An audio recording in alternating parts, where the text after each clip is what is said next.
and welcome to the Debate Network.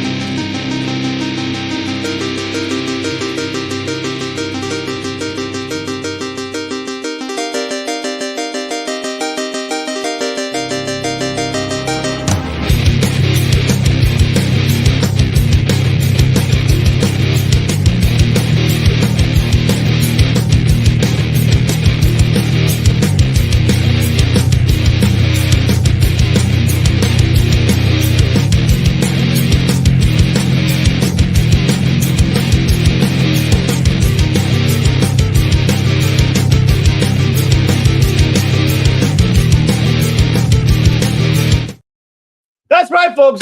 And we're back, ladies and gentlemen. Welcome to the Dojo debate. Ladies and gentlemen, I know we took a fight break after the G1. We were supposed to do something, but, I had emergency. But we're back in action, folks. Of course, the host is what I've seen from my other hosts. A man of 1,000 words here. The man who keeps us right here all the time, every time, all day, every day. The one, you got to listen to him, because if you don't, he's going to tell you this, all right? Go fuck yourself. You don't want that, because he will tell you that. So, I mean, you already know. But, sometimes you got to tell him. Tranquilo. You got to be tranquilo a little bit. Huh? You have to be a little. But, ladies and gentlemen, the man of 1,000 words, Dan Bacon. What is going on? Oh.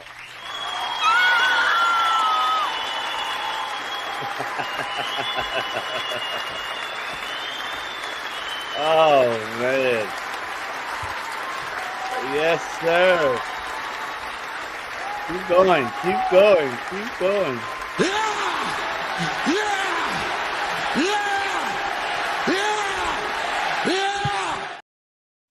That's right. But we are here, folks, because we're here to discuss of what's happening this Saturday, basically going on Sunday, which is, of course, the New Japan Destruction at Kobe. That's going to be the one that a lot of things are happening here. And we do have about 9 matches, but I put on this card here, drastically put here, only 2, 4, 6, 7 of them, because these are the ones that are really important in this event that's happening in Kobe, Japan, happening this Saturday, Sunday on New Japan. Don't forget to get your New Japan World, of course, subscription, $8.99. Of course, it'll satisfy you all day, every day with all of New Japan. But, man, I am excited, Bakley. I know you're excited. Man, are you excited for this card? Because there was 9 matches, even though I didn't put all of it, but I could tell you the other ones. We got Nagizaiki, Sho Makado, and Jado versus Masatori Yasuda, Taguchi, and Tiger Mask. We have Bushi versus Marishima. Of course, we have Shota Umino and Tomaki Hamna versus Francisco Kira and Calvin Newman from United Empire. But the ones that were really intrigued, we're going to save one for best for last, because there's one question that everybody wants to know here first. But I'm going to save that. I'm going to ask that question after. So that's going to be best for last. But the rest of the card looks fantastic. Gabe Kidd and Goto, man, that feud started with the Road to Destruction, started that feud. And, pretty much Gabe calling him out on it. And this was like, oh, shit, we're going to get something out of these two. And it's going to be a fucking banger of a matchup between those two. We also have the never open weight 6-man tag team titles on the line, as we have, of course, Oleg Toriano Tanahashi defending because of House of Torture, Dick Togo, because Yujiro Takahashi, and Evil. We also have the IWGP Junior Heavyweight Championship on the line, and this is one that is going to be. Oh, all right. Let's see what Noble has on this one, as he's challenged Doku for that Junior Heavyweight Championship. So that's the one that I'm looking forward to seeing. And we have, of course, David Finlay defending the New Japan Global Championship against Yoshihashi. That's going to be the match that I'm really intrigued, especially on the tour, how these men were just really going at it even on the 6-man tags or 8-man tags, these guys were not liking the shit out of each other. But man, I'm excited to see David Finlay. What's he gonna do, and what Yoshihashi gonna be doing against David Finlay. We have two big meaty men slapping meat, baby. Of course, Shingo Takagi telling Aaron Henare, I'm the next challenger, baby.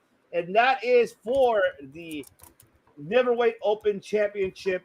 Aaron Henare defending it against Shingo Takagi. That's going to be two meaty men slapping meats, baby. I'm excited for that matchup, of course. And we do have another 6-man tag match that I'm saving that question for last. I'm not going to ask it now. We do have TMDK with a mystery partner, of course, versus just 5 guys. And that's going to be the one that I'm excited to really, really see who's going to be facing, Sanada, Taka Michinoku, and Taichi. We have the main event. Since we're seeing on the G1 climax, we saw the upset that could have been right there, the upset that happened of course, Great Khan challenging Tetsuya Naito for the IWGP World Heavyweight Championship, taking it back. And the promos that they've been having has been really fantastic, especially from Great Khan. Just seeing that was really got me like, oh shit, oh my god. Like him in a suit sitting down, it's fantastic. I'm excited for all these matches. And yes, two big meaty men slapping meat temple. That's the one that I'm excited for. New Japan is my heart and soul. I know he's supposed to, but I know that. But look, man, I'm gonna get there, but save that last. I'm not gonna get there yet. But man, let's talk about it, Bagley. Let's talk about these matches. So, man, if you wanna, we'll say. Oh shit, I put that one up right there, but it should be this one first. This is the one. All right, there we go. So, let's talk about the card for Destruction happening this weekend. Bring up a match you want to talk about. Break it down, baby. I guess we'll go start with this one. Why not? Big meaty men slapping meat right there. We got Gabe Kidd versus Hiroki Goto. We got the Gift of Yab versus the savvy vet in Hiroki Goto. That quite a year now. He was the runner-up New Japan Cup, and then of course he had a great showing in the G1 Climax. Yep. We're seeing Bishamon do singles right now, which is very good because they've kind of had to be heavyweights, like they've kind of had to hold down the tag division. But this is kind of David Finlay messing with Yoshihashi. He wants Steve Kidd to take out Goto to get into the mind of Yoshihashi before the matchup, and Hiroki Goto's not gonna give an inch. He's gonna battle, and at the end of the day, I think Gabe Kidd's going to win. I think he's a star. Everybody sees it. He is great on the mic. He's just great there for being especially a gaijin over there. And he's giving Goto the limelight, but at the end of the day, with this one, you got to go with Gabe Kidd. You got to grow him even more. He's the openweight champion. It'd be cool, though, if they have Goto win and then give him a title shot for the strong openweight. That'd be cool. Yeah. Down the line. Especially if you have it over here, because they do have a show coming up in November in Lowell, Massachusetts.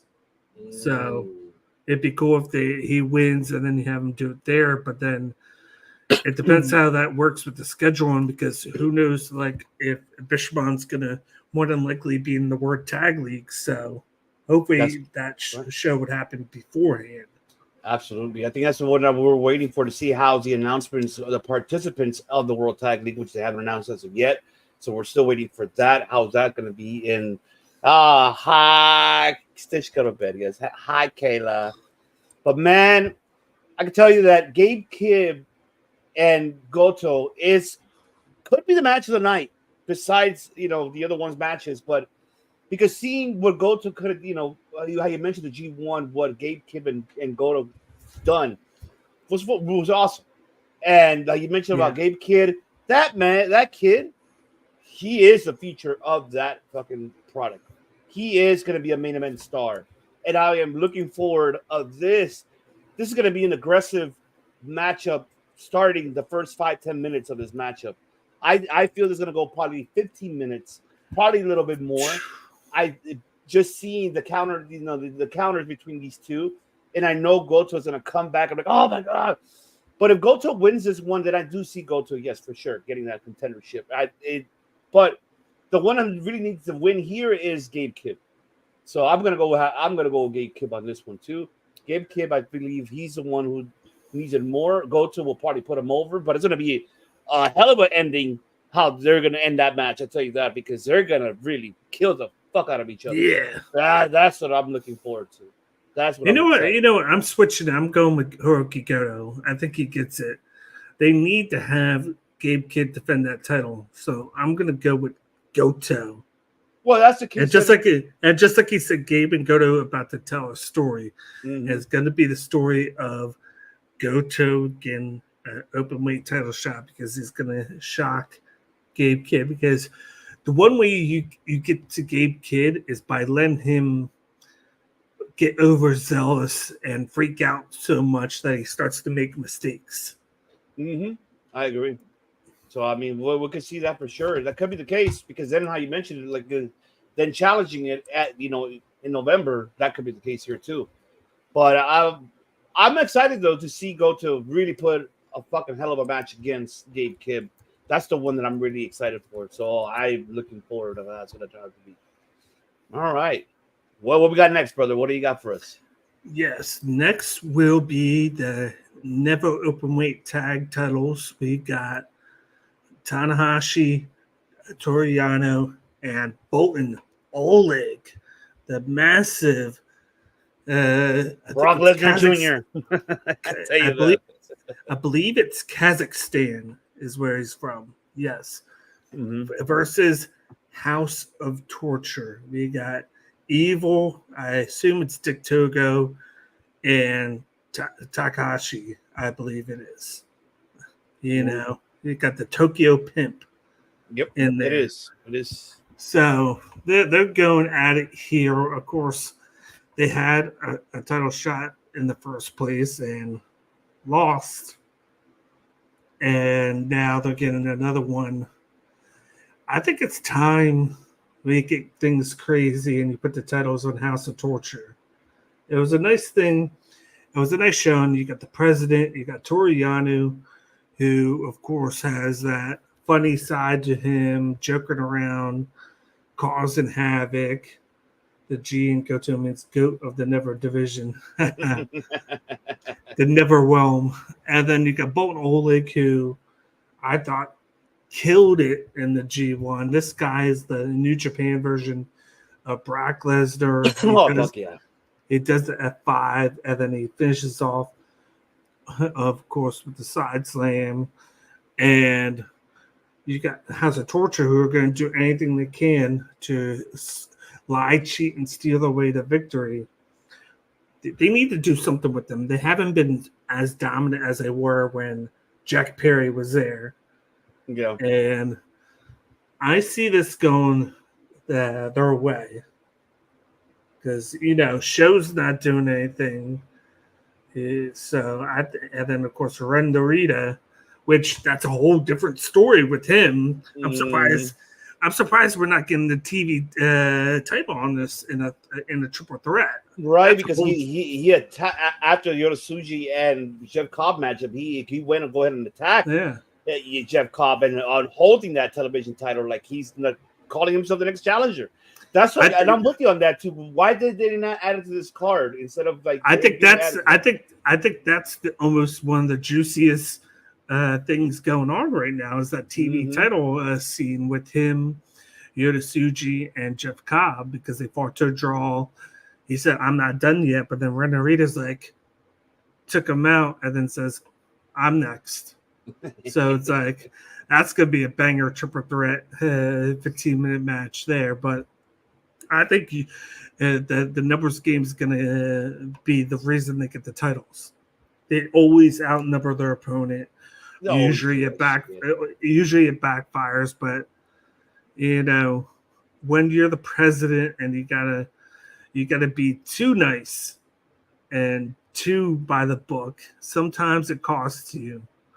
And I think Toriano winds up getting pinned. Yeah, I think I'm with you too. I think I think House of Torture might just go ahead and take these belts, and and then we're gonna have Dick Togo get involved. Contact. Yes, Dick. Yeah, he's gonna get involved on this one for sure. You think it's gonna carry over all the way to Wrestle Kingdom? Damn, maybe it could. That's be the 3 case. months. The 3 months away. Unless, I don't know. They haven't announced yet the Royal Quest card fully, right? Some matches have already been announced, but not all of them.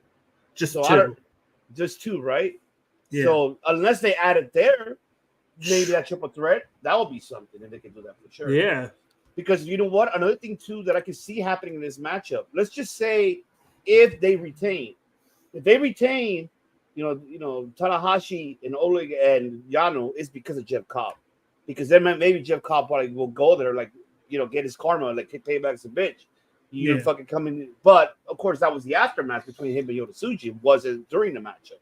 So this is going to be something that it's going to be an eye on to see what side, and to see if either, like how you mentioned, either Torture, House of Torture, win these titles because of Vic Togo and interference, or will we see Jeff Cobb causing them the matchup and them building that story between Narita and Jeff Cobb heading into Royal Quest with Yota Tsuji involved like a triple threat, and then there you go, you can build that story.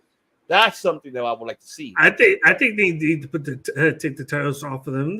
I felt like they put the titles on these three by default. Yeah, they did, because after Okada left, that was it. Yeah, there really wasn't anything done really with these titles that got us to be like, oh man, they might take it. It hasn't. And then you had Evil doing a lot of main event scene at the time, and then. Former never openweight champion, he was doing that, and then Show was champion for the junior heavyweights and whatnot. So they had guys that were busy, but now they're not busy. So it's like perfect time to put those titles on them and make House of Torture look more important now, because they're always the sideshow. That's what I like to say. They're the sideshow of New Japan. Oh man, definitely. And because ever since Okada left, it was like in an instant right away how everything they kind of stopped defending those titles, because then by the time he left, we were already heading into the G1. So it wasn't really like much to do with those titles. So now that the G1's over, the G1 Climax is over, this is something now I don't mind seeing how Torch is taking these belts, to be honest. You can have something to them to do alongside, versus other factions like TBMK or within the one faction, Bullet Club, War Dogs. They could do a lot of things here in this scenario. They definitely could. Dorita versus Cobb it's too far though. I think it's gonna be at Royal Quest, a triple threat match. Yeah, it has to happen on these. I don't see him doing back-to-back time limit draws. Yeah, I don't see that forcing either. That. I'm with you on that. I don't see that either. What you got for us, brother? We got exactly the match there. TMDK versus Just Five Guys. All right. No, we do not know. We do not know yet who the mystery man is going to be right there. And I love the fact that you put all the members there. Of course, except for one, you're missing one guy. Who did I miss? I put Bad Dude Tito. I put Robbie Eagles. I put Mike Nichols and Shane Hayes. And what was the guy's name that was teaming with Zack Sabre Jr. for the last couple of days of the G1? I forgot his fucking name. I know what you're talking about. Shit, I forgot one guy. He was a former trainer at WWE, and then he decided to go to the Indies, and now I forgot his name. He's part of the group, but he only wrestled twice here. I thought he was just only like a honorary member just for that day. I don't think. No.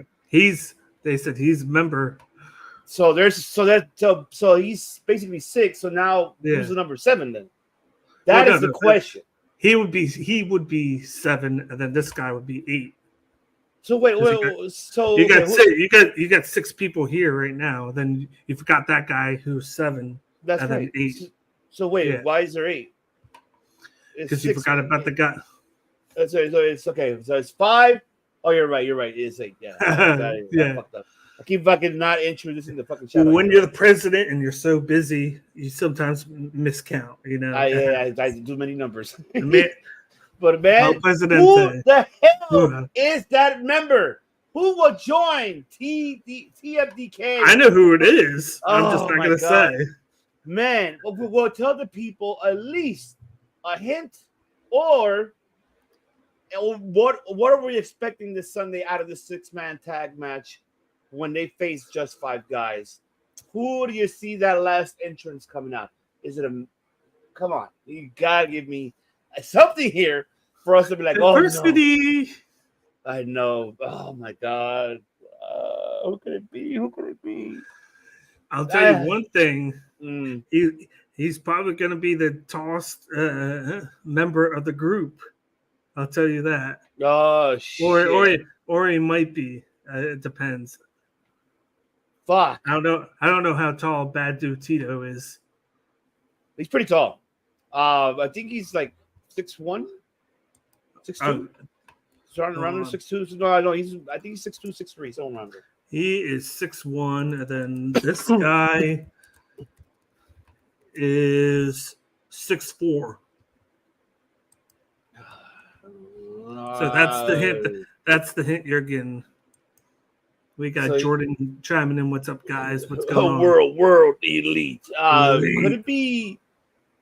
You know who I really want to join this faction? They should have him there, but they have him like an honorary member, but he should be officially. Is Bad Dude Tito's other partner in crime, man. Jay Cabrera. That's another one. That's another man who should be part of this. Because you have 2 tag teams there. You could have them be part of the World Tag League. Che and fucking Bad Dude Tito. Oh, I'm going to go crazy if that ever happens. Because then those guys can fucking kill it, man. The Bad Wolfies, they are the killers in the independent circuit here in California. They've been killing it everywhere.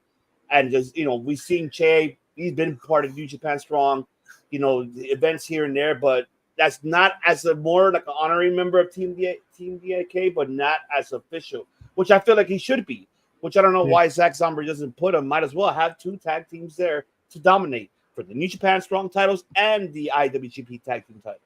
So, I mean, that's what I would do, but I'm just digressing. So and this man is 6'4", huh? He's 6'4", and he appeared briefly on New Japan television. I'm not gonna say when, but he did. I know. Fuck. I have to see. Who could it be? But he definitely fits the group. This group is actually beginning to be one of my favorites right now because I like the style, the gritty, technical style of the group. It definitely shows with the technicians here. And then you got a little bit of the change of scenery with like Bad Dude Tito and, of course, Haste and Nichols. They're always fun to be around. They're the partiers of the group. Oh, yeah. Robbie Eagles, too, man. Like, he's been fantastic with that group. And I'm Robbie. Yes. I'm so happy to be there. He needs to be on TV more because he needs to go for that IWGP junior heavyweight title more. Yes, he needs that. Was it 2 years ago? He was Robbie 2 belts. Oh, that's right. He was. You're right. He won the junior heavyweight at the stadium show against Desperado before dropping it back. Mm-hmm. And then he won the tag titles with the Tiger Mask. Mm-hmm. I remember that. And then they defended them at Wrestle Kingdom. But it always seems like he pops up for a month or two, and then he goes to CMLL, and then he does a lot of just like here and there. He needs to be on 4-time now. Yeah, come on now. I know. This is going to be the one that's going to be intriguing, folks, because we don't know who is going to be that member of this TMDK. So people that are New Japan fans that are listening and watching, you better tune in and watch this because this is the one that I'm going to be like, no way. I'm looking forward of seeing who it is going to be. I'm excited for it. And talk about interesting group that face. You got just 5 guys with Sonata, Taichi, and Taka Michinoku. Like we just on Circle of Debate with the NXT watch along. They just had Funaki. his former kind type tag partner on TV interpreting for Joria. And now we go from there to here with Taka Michinoku, who is more, I don't want to say he's the more like the elder statesman, like speaker of the group, but that's what he is. He's the guy that talks for the group and takes all the brunt force trauma, as they would say. But I like the matchup. I like the matchup of both groups. And I'm pretty sure this is just a way to let the new member of TMDK shine and build on the success that they have, because you got Zack Sabre Jr. Boom, he's getting a title shot. So you want to get him on the card. Koji Fujita is recently graduated from being a young lion. So now he's full-fledged. And rumor has it that the guy that's going to be debuting might be his tag partner in the World Tag League. World Tag League. No, I think Super Junior Tag League.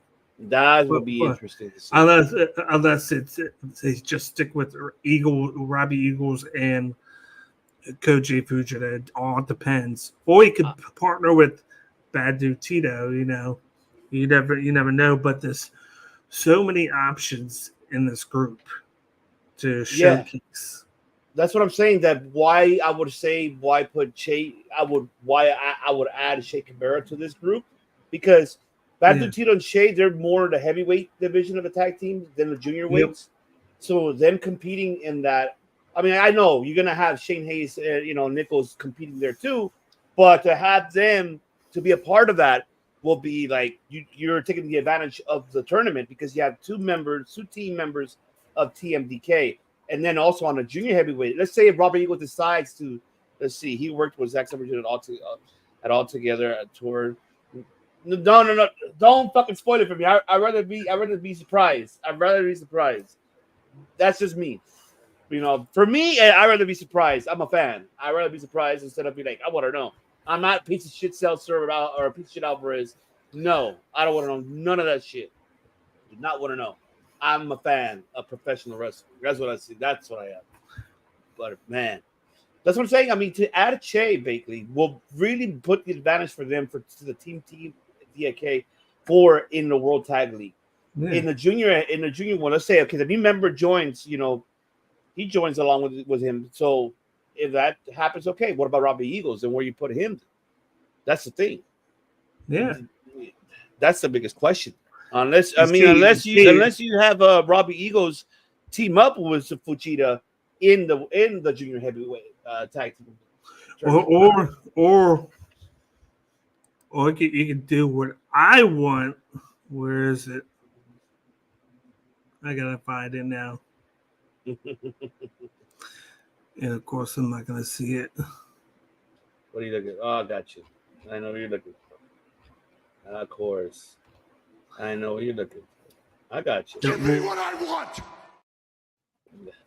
Yes. Okay, what you want? And that's have him go for the junior heavyweight title. Well, yeah, that too. On a big stage at Wrestle Kingdom. That's what I want. Or unless you have a Royal Quest. Because you got Desperado. We don't know when he's going to be back.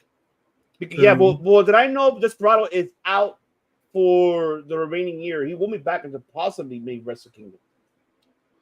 So his injury is that bad. Yeah. So possibly you won't have that.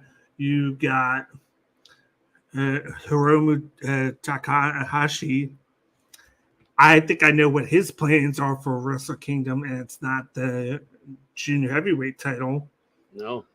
I'll give my input on that later after we talk about the main event.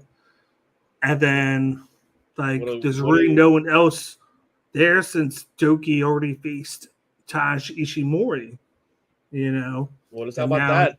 Doku now we move on to Doki versus Uncle Nobu, since it's easier to say his name like that. And it's perfect. It's a perfect time and perfect matching because, as they call it, the student and the teacher. That's what they've been calling this matchup since. Of course, a couple weeks ago, Doki successfully defended his junior heavyweight championship against Taji Ishimori. So now he has beaten That was a good El matchup, by the way. Desperado. So now within 1 year span, Doki has defeated Desperado, Ishimori, and Hiromu Takahashi, the big three of the junior heavyweights. And he's gotten a new theme song and new theme Titantron, which is great for him. They're building him up to be a better, bigger junior heavyweight. You're getting the shift. I don't want to say seismic shift in the junior heavyweight division, but you basically are because because he is the champion now, and I see him staying that way for a while. Which I'm happy for Doku, to be honest. I'm not mad that he is the champion. I think he deserves to have a run. Yeah. We haven't seen him run man, you can tell me how long. And for him to run, like how you mentioned, the changing everything, for him to really transition into this mega world junior heavyweight champion, he deserves it. I'm not saying that he doesn't. The one person, though, that brings to my mind here that should be up to this challenge, because he really hasn't gotten a challenge ever since that fatal four-way that had happened at last year's Wrestle Kingdom. You know what I'm talking about? I know who you're talking about, and I think he's still hurt. Master Waddle's still hurt? Well, that's why he hasn't been around. Oh, man. Master Waddle should be involved in this title. That's the man that I would love for him. He deserves to have a championship. He should have won at Wrestle Kingdom. He should have. I don't know why they didn't give him the belt. He was close. They dropped the ball on that. They dropped the ball big time with that. And now I'm hoping that they've learned their lesson and they're not going to drop the ball with Doki. I hope they don't do it.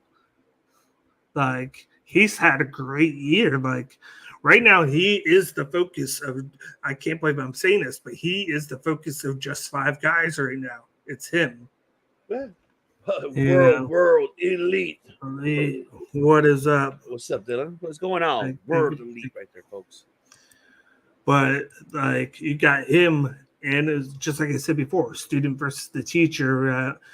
After he beat Ishimori, he was ready to cut a promo. He started to because it was a great defense, and then he gets attacked from behind by Uncle Nubu, who said that he was like, "I broke you into this." He was like, "But this is going to be my title," and then he beat him with I think a lead pipe. I think it was. Yep. And started to injure him before just 5 guys members came back to make the save here. So, like, I've always liked Uncle Nubu. I think he's a very underrated challenger in that division. Him and Desperado were probably one of the best junior heavyweight tag teams ever, I think. They were. But I think it's Doki's time, and I think it successfully defends this for the second time. I think they're going to put on a great match. 15, I think it could go 20 minutes because I feel like they should get time.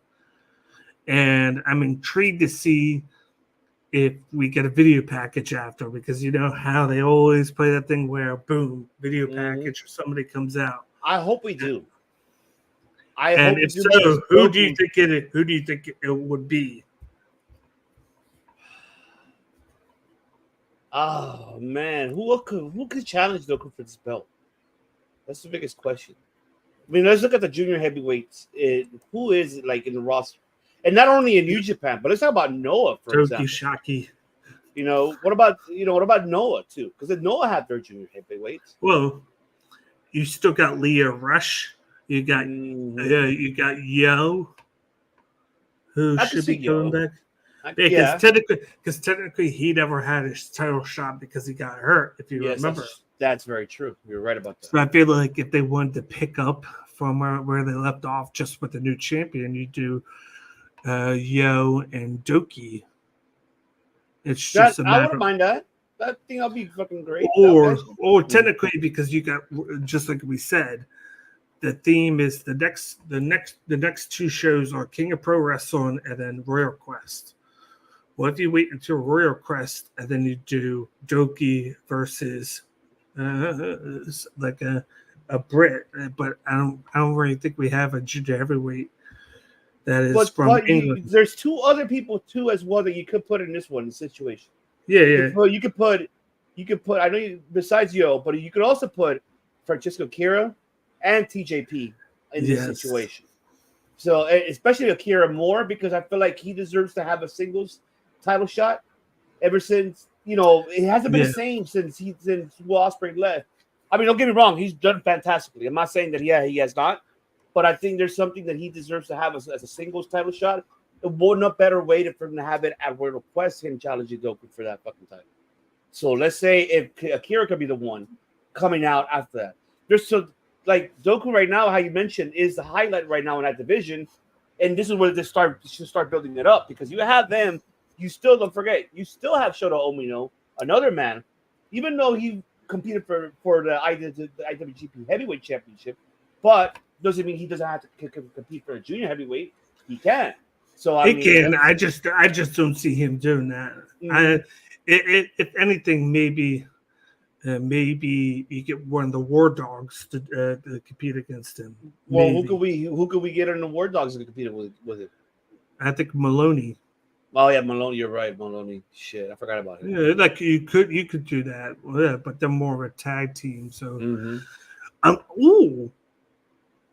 what if we get either? You could do Teton or Bushi. I wouldn't mind Bushi because I haven't seen Bushi had a title shot in a long time. Yeah, perfect timing to have him get a title shot. Two guys that are very underrated that deserve a match against each other. So I think Bushi do it at King of Pro. Do it at King of Pro. Or do it at least at what's it called? The one coming up for Nagata? Royal Quest? No. Or before Royal Quest. What about the one before the King one? Of Pro.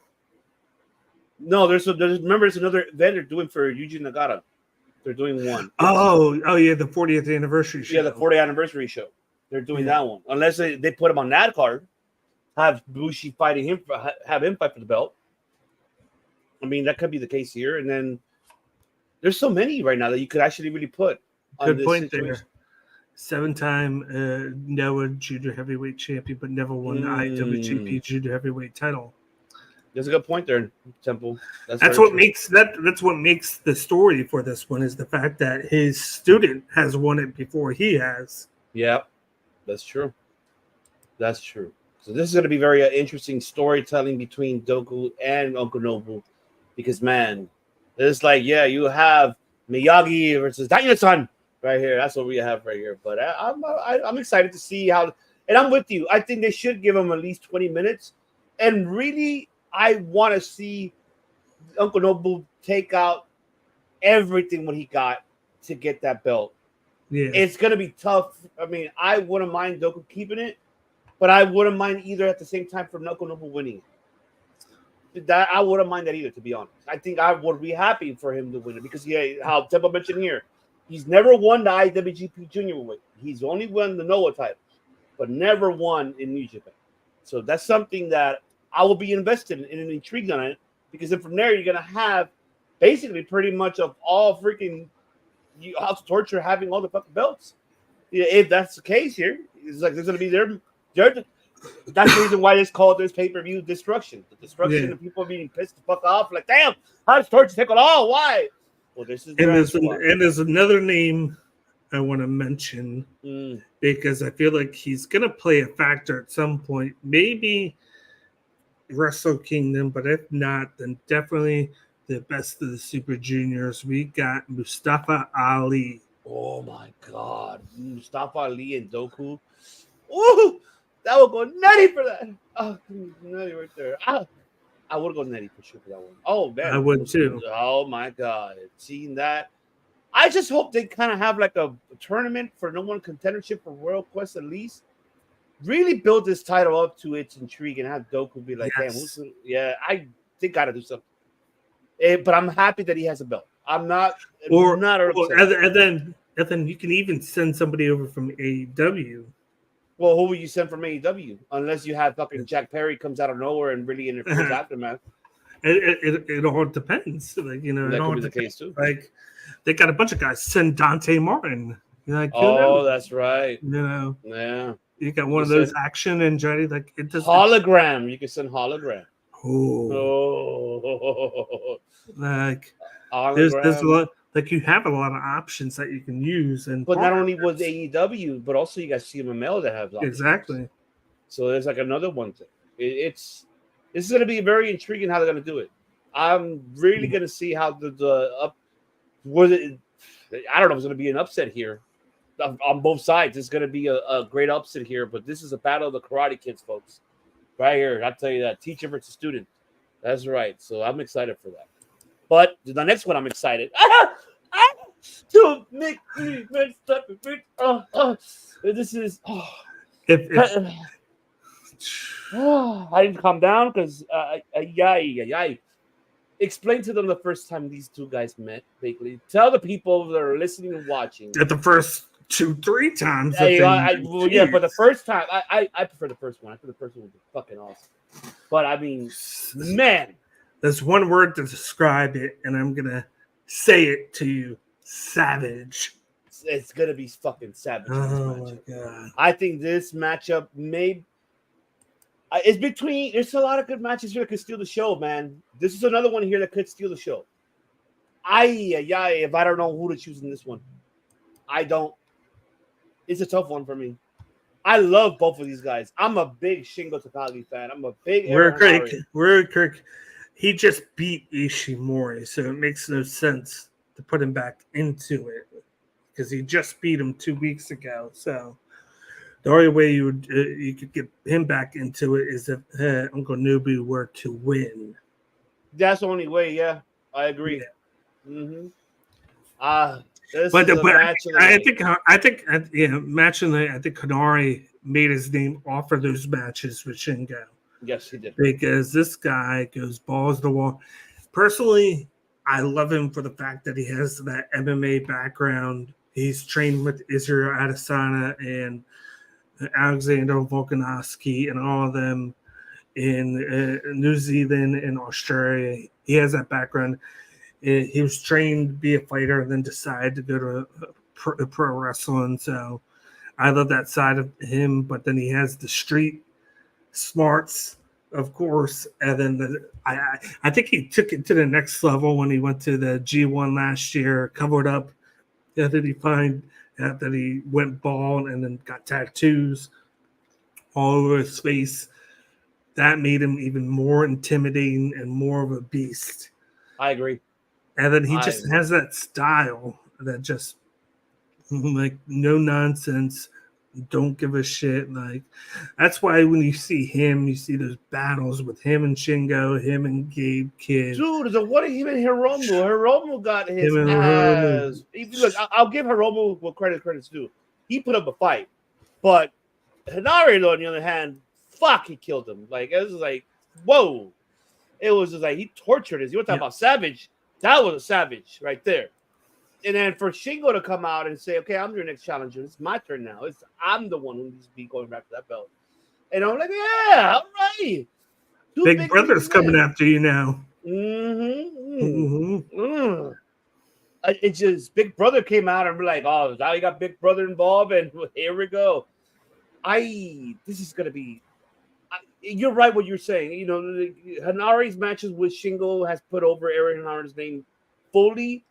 But also, what really did was also the G1 from last year and the G1 from this year. Yeah. This man has done incredibly great for his career as a singles competitor and really made a name for himself. Am I wrong, though? But didn't he take the title from Shingo? I think he did. I need to go back and I don't remember. Because I think Shingo was the last one that had it. Yeah, Shingo took it from Evil. Yes, Shingo took it from Eagle, so that means Aaron Henare did beat. I think you gotta have Henare win this because I don't want the hot potato with this title. They should. That's what I'm with you on that for sure. I get like they seem to do that way too much with the never open weight sometimes, where they do hot potato with the champion, and then boom, boom, boom, and then just like you said, Hanare is the man, one of my favorites in New Japan, amazing guy in person too. Yeah, Hanara did beat Shingo on June 16th. He beat him for yeah. For that. Okay, yep. Because he walked into the G1 with the title. Yep. I'm so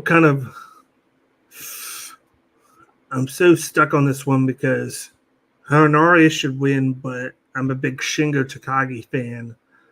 So part of me wants him to win, but I don't want but I want him to move up. Ooh, Mayu Iwatani contract expired March 31st, 2025. I want WWE to sign her. And then it's kind of funny that that's the case because she came out and said that she doesn't want to compete in the Grand Prix anymore. That means she's leaving then. Well, the question is... She said she retired from the 5-star Grand Prix. So I mean, unless Mayu Iwatani decides... Yeah, it's gonna be a tough one, Logan James, and I appreciate for tuning in. But it's the tough one on that one because I know Tony Khan will offer more, and then with the help of Kenny Omega, and now with the signing of Okada, they're gonna push more for her to will stay with AEW. So I don't see. Do I see? You never know because look at Julia. Oh, but that's different though. See, Julia and Stephanie McCure wanted to go with it. Yeah, because you see the thing is that we know Vakir wanted to, but I know we're off subject here, but it's just we're commenting here for Logan James. But Julia's situation more is I don't know. I feel that Papa Ace threw more of a sales pitch towards her than Tony Khan did. And she kind of knew that she was going to be more of a star in WWE than in AEW. I mean, that's just my opinion. Yeah. And I'm not hating on AEW. I'm not hating on it. I'm just saying the women's roster is so stacked for her to be in the top of that. Well, I think the selling point is NXT. She could be the star of NXT in the meantime before she goes to the main roster. Because I still think that when she goes to the main roster, she's not going to be. She'll be a star, but she won't be a star. She won't be the main woman. I think she'll be. It all depends. I honestly right up in the middle. Marigold maybe, probably, but it's almost kind of similar. What well, Homeboy left off at Stardom, so I don't know. That's could be the case there, Temple. I don't know. Maybe Marigold, or if she could freelance, baby. I don't know. It's a big question. There's nothing wrong with freelancing either. No, there isn't. Rossi. What do you say? Rossi He could, but Rossi's gonna want something in return, and he has gotten it. Yeah. He got what he's gotten it. He got Io Sky. So it's a tough one enough. But back to this matchup, the co-main event for the never open weight title. Man, I am with you. I want Aaron Henare to retain. I think this will put him over this matchup. It is going to be a fucking banger of a matchup. They're going to fucking destroy each other. You want to talk about Braun Strowman and fucking Bronson Reed? This is right here of New Japan's version of that, but meaning New Japan strong style, folks. This is the one that these two guys are gonna. You got how vaguely mentioned the mixed martial art expert here who trained with MMA fighters versus a strong style who's old school strong style and new transition of new style strong style of Shingo. It's gonna really put up a hell of a matchup, and I see Aaron barely winning it, and that's it. And I just see Shingo. Here's the question: how do you get the most out of this matchup, knowing that it's not going to get the 30 minutes that it should get? I don't see them going to a draw. I hope they don't. No, but I mean, like that the last couple matches have gone 30, 40 minutes, and it's not going to get that on a card like this, and when you get 15 or 20 minutes, how do you get the most out of the time that you have? Start the matchup really extremely heavy and really started with aggressiveness. You really started off with the first 5 minutes of that aggressiveness between both of these guys, countering each other's moves or or upset moves out of nowhere, and then towards the end of the last 10 minutes of it, then pretty put a storytelling in the ring for the scene. Both are tired as hell, and they're both putting up still a fight till the end. One gets tired out, and this could be right here Nari either winning by submission. I'm more concerned. Like the match is going to be great. They're both going to show out. Nari is going to grow even more. My only concern is where do they go from here with Shingo? This is a guy that should be at the top of the ladder, fighting for a world title. And here you go, a couple months before Wrestle Kingdom, and we're going to have him lose to Hernare. And then, like, you got King of Pro coming up, you got Royal Crest. Where does he go from here? Well, after this, we're going to get into the other. We didn't talk about Yoshihashi and David Finlay fully. We didn't talk about that fully. Yeah. So, I mean, unless he goes after the Global Championship, he hasn't won that belt. Tell you that. Oh, so yeah. I mean, he's pretty much almost a Grand Slam champion. He's a former tag team, former heavyweight.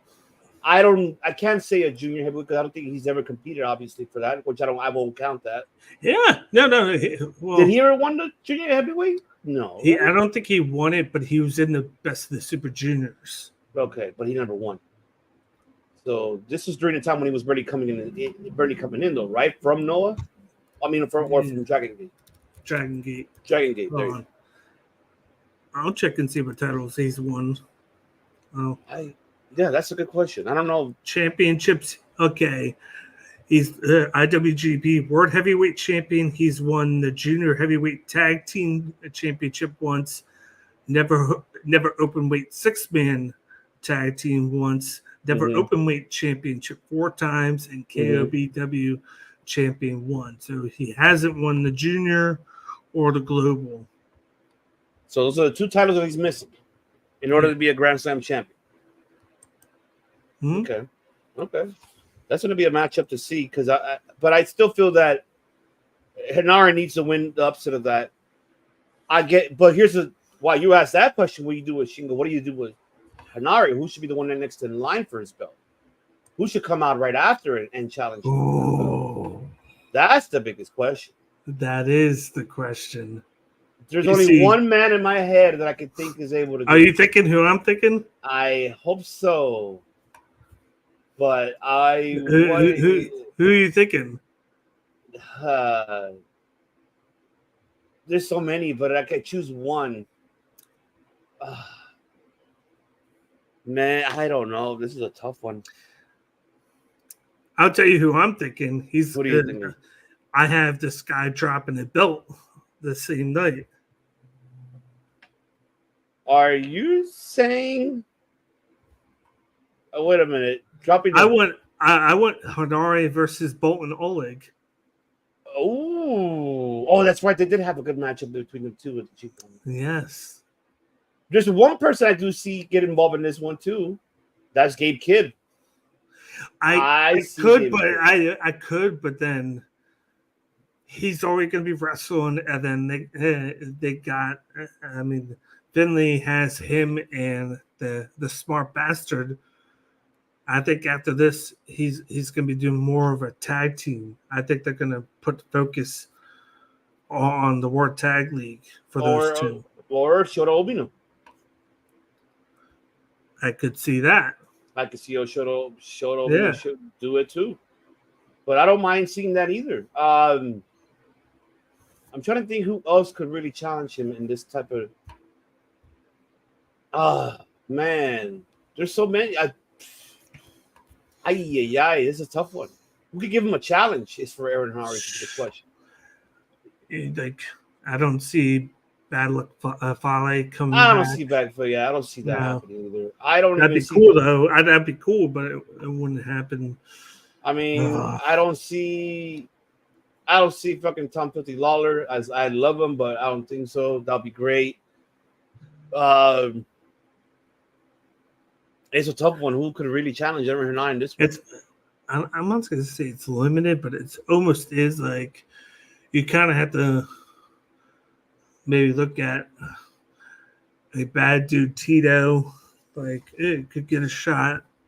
Since Banjo Tito, I don't mind him getting a shot on that roster. Like he's a United Empire, so I don't see any of them challenging for it. So like you think of TMDK, you think of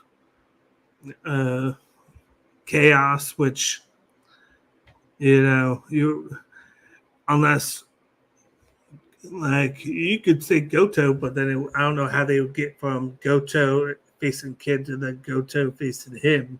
I don't even see Tomohiro Ishii on this one either. I don't think he's ready for that. He just faced him a couple months ago. ago. Yeah, he did. I know. So that wouldn't fit there. See, this is. I'm going to say I think Bolton Oleg. Okay, well, then we could go with Bolton Oleg. The one, unless that's the one name because I was going to say Evil, but then we have Evil winning the never openweight 6-man tag title, so it wouldn't make sense for them to do it. What about someone from Noah, Kiyomiya? He's the world champ, so he like you couldn't. You're not going to have the world champ come over and lose. Mm-hmm. That's where the interpromotional mumbo jumbo. I don't know who else I already think of. I wish they would. You know what? Give it to the smart bastard, Jake Lee. Give him the shot. Oh, you know what? That does make sense, Jake Lee. That you're right. You know why? Because he just really now that he's signed officially. Yeah. I wouldn't mind seeing Jake Lee going after that. Ooh. Since you have Gabe Kidd doing other stuff, they can always go into the World Tag League and do that thing. But give Jake Lee that title shot and possibly be the guy that takes it from Hanare. If I don't recall, I think they faced each other. In the G1, I think they did. But I think they did. So. Oh, that'd be awesome, Logan, to see that. I mean, but that's if she decides to go to to Marigold, then maybe they can have that happening. Maybe that could be the case. You see, she retired from the tournament last show. They're pushing Tam Nakano. I know they are pushing her.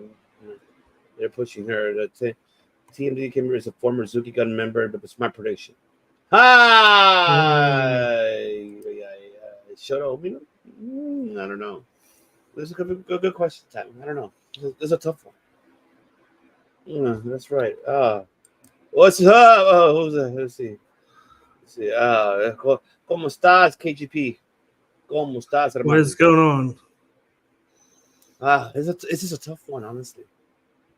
This is a tough one. I don't know who could challenge Henare in this situation. There really isn't nobody. I mean, I wish WWE could have that relationship with New Japan more and really could send Bronson Reed challenging for that fucking belt. That would be something. Because there's no one in looking. There really isn't nobody. Who else could it be? Hikuleo's gone. I mean, who else? I mean, you can't have ELP. What the hell? Look at his ass squash. Yeah. I mean, Bolek Oleg is the only last option. That's pretty much the only option in Jake Lee. Okay. Those are the only two I would really think about. Jake Lee. You see, I had a guy, but he's hurt for the next 6 months, so it doesn't really help with him. What were we thinking about? Yuria. Oh yeah, no, she's hurt. He's hurt. Yeah, Yuya. Oh, I got a good one. I don't know why we didn't think of this. Come on, your boy Taichi. Oh, yeah. You know what? I want to mind Taichi. Ooh. Let him Taichi, okay. Yeah. It will be a low blow for Sonata, but no, I'd rather have Taichi better. Well, if we get our chance, Sonata's going to get a world title shot at a Royal Quest. So that's true. I'd rather have Taichi then. You're right. Taichi's another one. So we have 3 so far: Oleg, either Jake Lee or Taichi. Yeah, I like that. Those are very good picks. Yeah. I thought of them. Yeah, I mean, or Umino. That's another one that I said earlier, Tammy. So yeah. Because I'm looking at the list, and Okay. those are the three that stick out from the heavyweight roster. But all right, but let's talk about Yoshihashi challenging David Finlay for the global championship. That's the one that I like how Finlay been on his case during the Road of Destruction, being on his ass and like, hey, you want this belt, you can't have it type of style. But I like what Finlay's doing with the belt at least. He's making it really to be intriguing. And and that's the one thing that I am excited that he's one thing I'll give it, he's learning in the process of when it comes to, let's say, down the line in the future, him becoming a world heavyweight champion. This is I think Tanahashi and Gato made the right decision to giving this man the belt and really have a run with it and really have it invested for us audiences.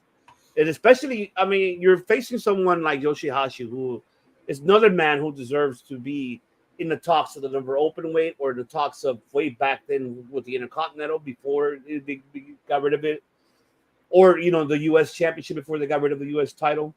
So it's like, Yoshihashi to me it's fucking man.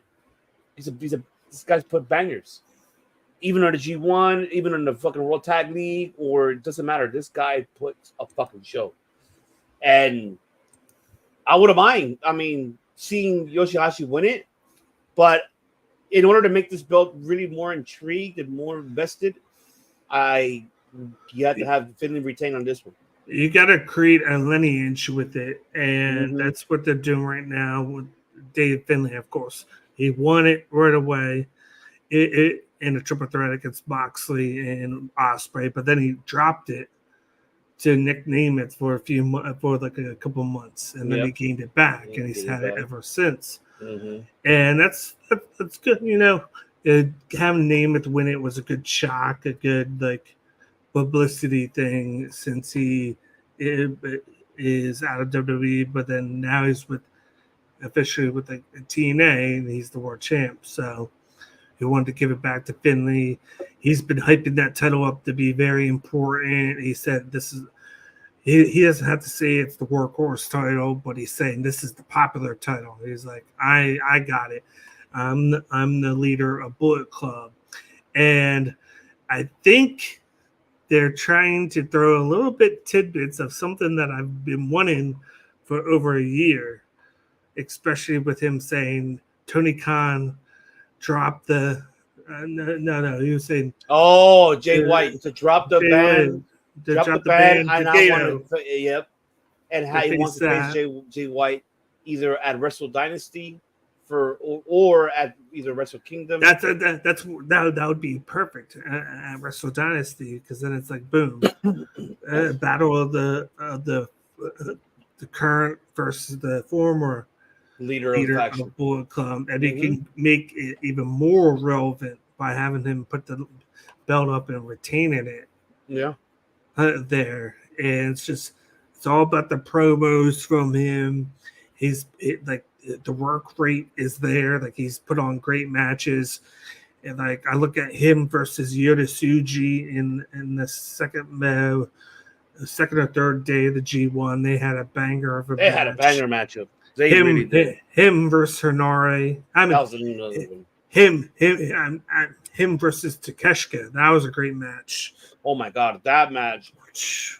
Wow, Takeshi's the MVP of the G1. I'll tell you that. Yeah, and he's just putting it out there. I wouldn't mind a rematch between those two for it, since I can already tell that they're probably going to bring back Takeshita at some point for more havoc. But like Yoshihashi, well, what can you say? Like, he's always been a guy that never lived up to the hype, and then him and Goto start teaming him up together, and that's where he really started to come into his own. I almost look at him the same way as I used to look at Dolph Ziggler, a good hand. A guy that can wrestle anybody and put on a barnstorming match, but then for some reason you never see him as the guy. And of course, Nick Nemeth has kind of grown out of it, but I haven't seen that with Yoshihashi yet. I agree. I haven't seen that either. I don't know. Before Tanahashi took over, I don't know, and like Gato and Bushido board, I don't know what is it that they don't see in Yoshihashi in this case. Yeah. You preach all the words you said, like he's the guy, but I feel that what they see that we don't may see and we debate on that is his character. I think they don't see the character of Yoshihashi getting the audiences invested in him as a champion at any title, and have him as a singles competitor to be invested in him, to be like, hey, I want to come see Yoshihashi. Like, I feel throughout the years they really invested on him more as a tag team champion, because him and Goto did a fantastic job as the IWGP tag team champions, the heavyweights. They've done that. They had a very incredible, great run, but it just, as a singles competitor here, I feel, my opinion, that they see it that way of Yoshihashi. They don't see that he is, like, the character could die out for the audiences to get invested to buy a ticket and come see Yoshihashi defending being the world champion at any titles. That could be the case. I may be wrong, but I'm just saying, because if that's the case, they would have given him a belt, at least the Intercontinental of the U.S. before they banned it years ago. They could have given it to him. Yeah. Because he had a momentum going. So that's where I question that too. It's like, why is it that they don't push this man as singles competitor to win a championship? So, I mean, it's a big question. Yeah, but I think it's easily Dave Finlay wins this. It's another notch on his belt. Something more for him to be cocky about. I feel like he's the one, him and Gabe Kidd are the ones holding up that Bullet Club right now, because Bullet Club hasn't been the same. Yeah, it hasn't. So I'm with you on that. All right. So we got a little bit of news. What's going on? But before that, we got a little bit of news. On November 12th, we got Taiji Ishimori Gets Ridiculous. It's going to be some sort of wrestling show, and one of the first match has been revealed. It is a special Shinjuku face card match. We got Ishimori will be tag teaming with Sean Skywalker and Sho. The face Jeff Cobb, Daisuke Sakamoto, and Shuji Ishikawa. So some sort of special New Japan show. Okay. Around Ishimori. Okay. All right. That's going to be interesting to see. Okay. Yeah. All right. Main event time, baby. What do we got for the main event? Hold up. Hey. Tranquilo. Yes, I'll be tranquilo. All right. I definitely will. We got the IWGP World Heavyweight Championship. Tetsuya Naito, Mr. Tranquillo, defending his title against Great O'Khan. Great O'Khan. The guy that defeated him in the G1 to eliminate him. The Val Venus of New Japan. I'll tell you that, folks. He is the Val Venus of New Japan. He is. He got a lot of women on his social media. Hide your kids and hide your wives. Hide your.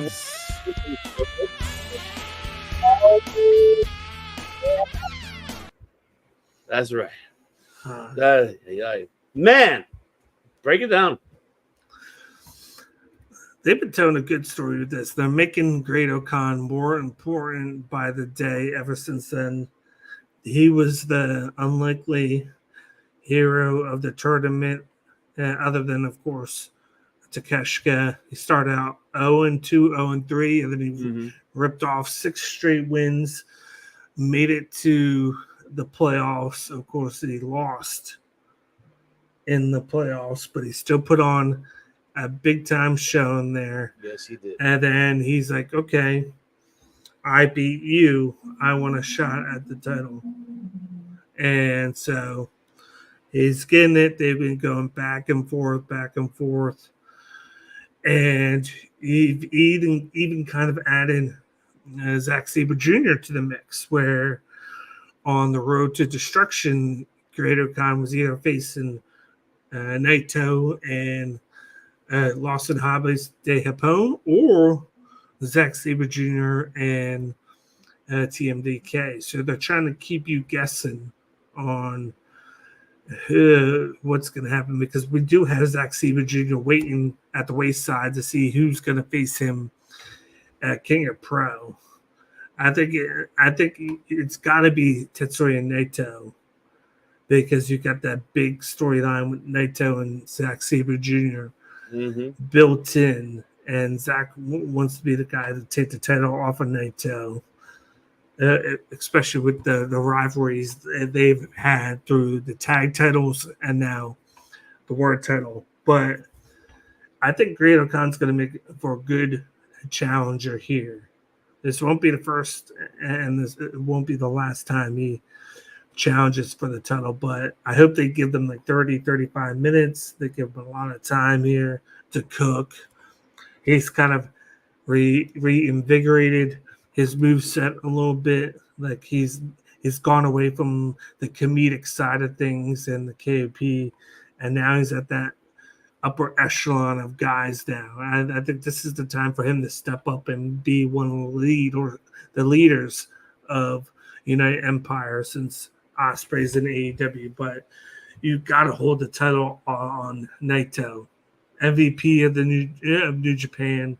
Fans love him. Even when he acts like a heel, he's still gonna get cheered, because that's the guy that he is. And I think New Japan knows what they're doing, and they know who one of the next guys in Zack Sabre Jr., what he's going to be, because he gets cheered as well. So it's like there's a plan here, and I think Great-O-Khan's just part of the plan of growing what's next.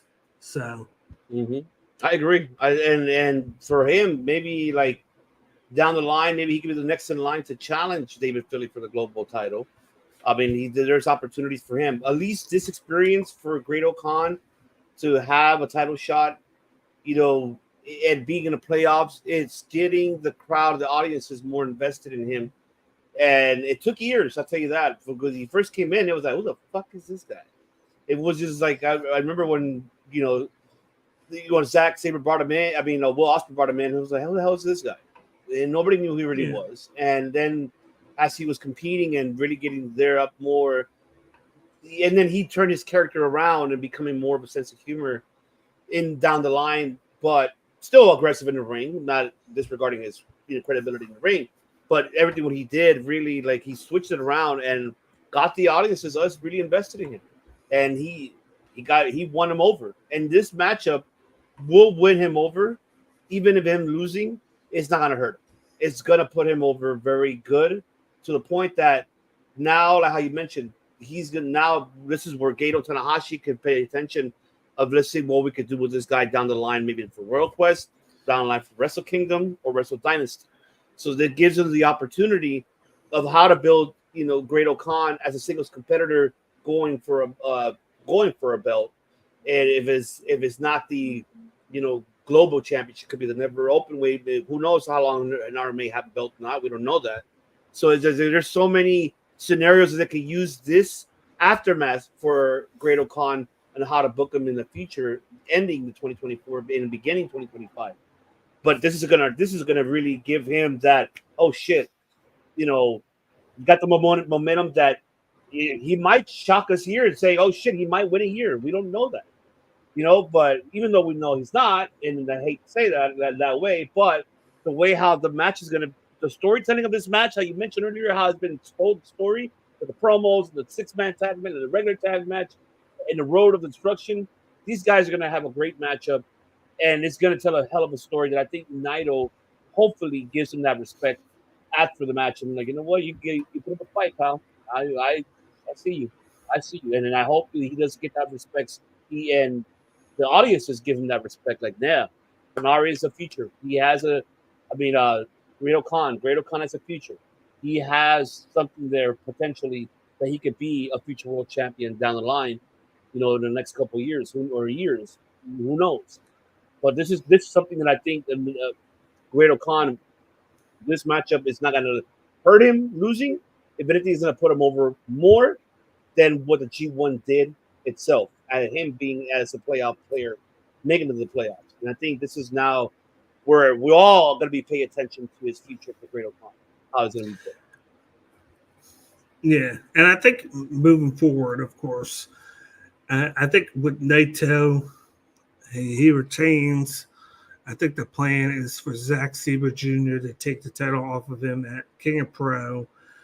I think the whole thing of Zack Sabre Jr. wanting to do it now is perfect for him to have his first title defense at Royal Crest. What great way to honor that crowd and to come in for the first time as champion in the Copper House right there in England, that they're just going to go crazy for him. This is a guy that has worked his butt off in New Japan to get to where he's at. And when you look at the landscape of things, I think Naito, he has no knees anymore. This guy is limping to the ring and then just putting out magic somehow. But I think at the end of the day, he had his moment last year at Wrestle Kingdom. He got to do the LIJ roll call. That's what he's been waiting for. He's carried that title up until this point to tell a story of letting Zack Sabre Jr. get his story started, essentially, like with the backstory there. And there's going to be something on the horizon for Naito to maybe he's starting to tranquilo down, slow down a bit. Since he's probably going to be going to the next level, kind of like Ishii had to. You just take too much punishment. And I think one of my things is I think we've been seeing tidbits of a potential Naito versus Hiromu matchup at Wrestle Kingdom. They've been kind of telling that story a little bit between those two. Just a friendly LIJ matchup there. Yeah. And where you finally have Hiromu go over on Naito in that matchup. I mean, if that's the case, maybe he can pass him the torch. Like, here, you're going to be the one to keep on, lead.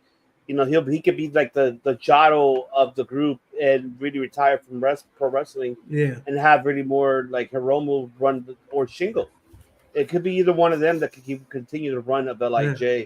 I see more Hiromu because he's been there the longest, more than Shingo. Yeah. And I feel that Hiromu's character is similar to Naito's character. And even though they're way different, but just the character itself of how they're able to get a faction together and really have that faction going. I think maybe you're right. Maybe this could be the case that we see Naito hang the boots and really be the next Jado of just retiring and then pass it on to, Hiromu to have him lead on that faction as a competitor. So, I mean, it could be the case. My intriguing question is how, when Zack Sabre Jr. wins, he's gonna of course he would defend the title against Sonata because that matchup's already in place at Royal Quest.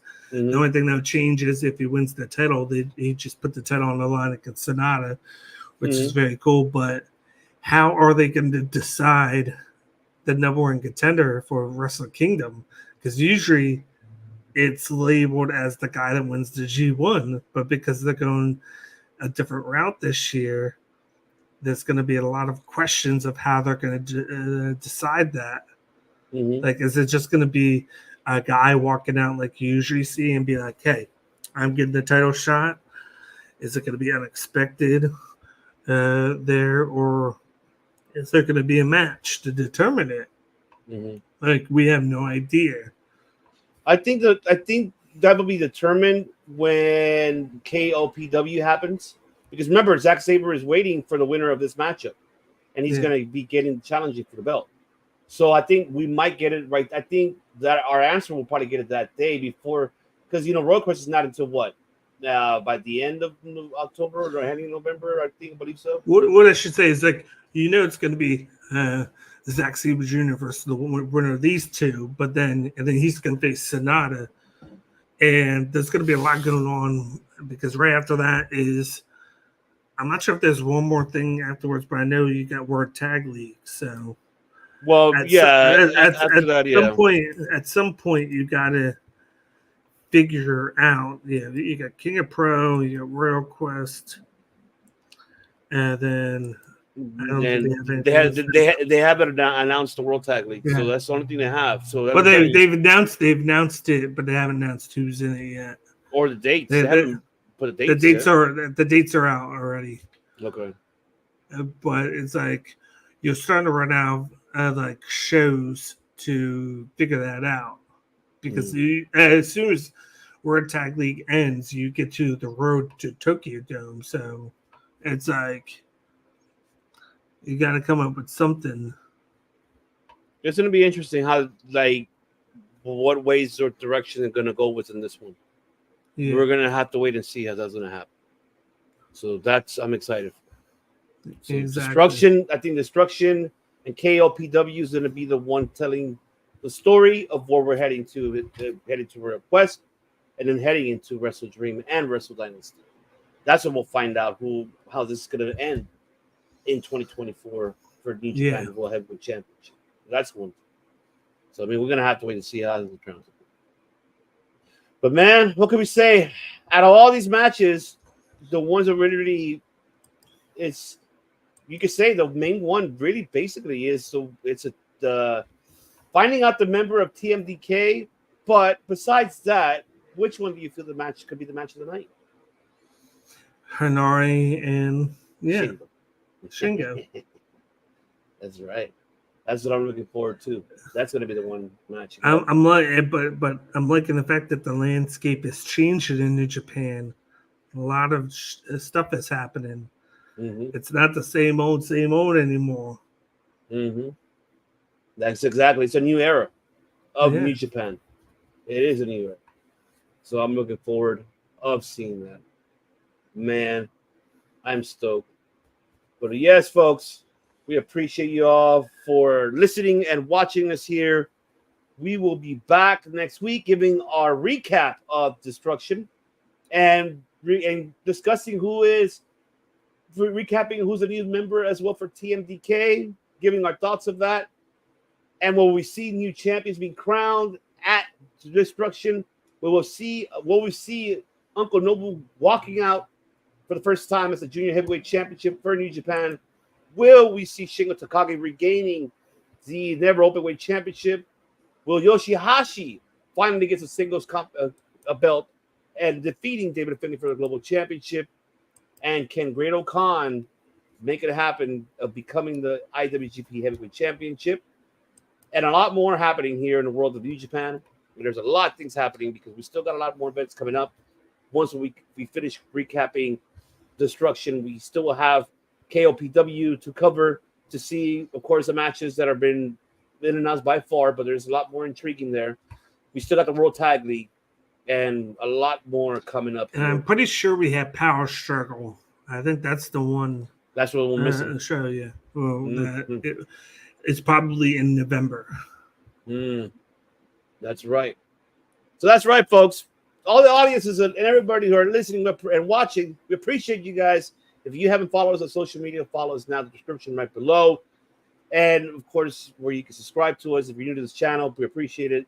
You get to hit the bell, like notifications. You get everything here on Debate Network. Dojo Debate you get here. You get the Circle Debate on Thursdays. You have Top Rope Wrestling on Saturdays. You do have Raw Dogging with Dom and Friends with benefits. You have Tuesdays with the Man of 1,000 Words and the Redeemer for NXT Watch-Alongs. And Wednesdays, you have GETCHO Live happening tomorrow as well here at 10:30 Eastern and 9:30 Central, 6:30 Pacific happening tomorrow here after the AEW Watch-Along with Game Breaker Sports on Game Breakers. And go to GameBreakerSports.com for all your sports entertainment and news for anything around the world of sports and professional wrestling and entertainment. But also, you go one place where you can actually, you want to get your picks in for all your sports. It doesn't have to be just sports itself, but also for MMA and a lot more. But I'm going to let the man of 1,000 words tell you guys where you can follow this man to get those picks. Let them know. Yeah, you can follow me. I'm going to put it down below. I started the other day, Dan's Ringside Picks. I do everything from soccer to football, hockey, baseball, MMA on Saturdays, which I'm going to be doing with my sidekick Mo when we start the MMA portion of it. But just putting out free picks for you guys, tried to build the following and whatnot. Start the other day. We're 2 days in and we've won both days. So like there, Dan Ringside Picks. Or if you want to go to right there to Twitter, we've got right there at D Ringside Picks. Or if you want to go to IG, whichever floats your boat, we've got at Dan Ringside Picks there. So we got the right there, we got the Twitter /X, and then right here we got, of course, the IG. So I post things daily, putting out 1 to 2 picks every day for you guys. Like I said, we're going on to day 3 now, and I've won on both days with my picks. So Ryan High going for 3 straight days with at least 1 win there. I do it a different way than all the same old, putting out 5 to 10 picks a day. My thing here is I put out 1 to 2, and we're trying to just win 1 and then move on to the next day. Slow and steady wins the race when it comes to your bankroll. So, yeah, if that's your thing, come check me out on IG and on X for Dan's Ringside Picks. That is right, folks, because he brings you Banger after banger after banger after banger after banger after banger after banger. He brings you bangers, bros, for all those picks. I'll tell you that. He does. He does. America, fuck yeah! Coming again to save the motherfucking day, yeah! That's right. He comes save the day for you, folks, for all those picks. I tell you that. But it's that time, Autobots, transform and roll out. Don't forget, make sure you follow Dan Ringside Picks. Remember, this man got everything. He got your I got the shakes that'll make you quake. I got the fries that'll cross your eyes.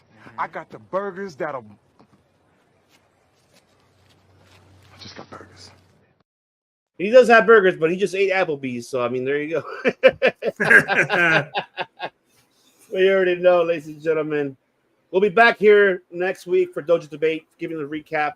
But tune in tomorrow here on the Debate Network. Of course, 10:30 Eastern, PM, 9:30 Central, PM, and 6:30 Pacific, PM for GETCHO Live, as Just will be here with the crew. They'll be going live, giving the winners and losers, and a lot more discussion of professional wrestling and more.